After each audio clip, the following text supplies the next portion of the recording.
Hello po sir, mag-open po sana ako ng debit card sa BPI. Sabi po ang maintaining balance ng BPI is 3,000 pesos. Magbibigay or magdideposit ba ako directly ng 3,000 para maka-open ng debit card sa BPI?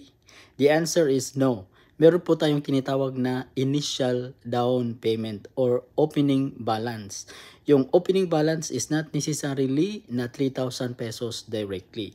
Most likely yung opening balance is 500 pesos ay maaari ka nang makapag-open ng debit card sa Bank of the Philippine Islands or BPI. So yun po yung pinaka-initial na deposit sir upang kayo ay bigyan nila ng debit card sa BPI. Eventually, within a month ay dapat nyo po itong ikumpleto upang magkaroon po kayo ng maintaining balance which is 3,000 pesos. Maraming salamat po, paki-like at paki-subscribe na rin at paki-share sa ating channel.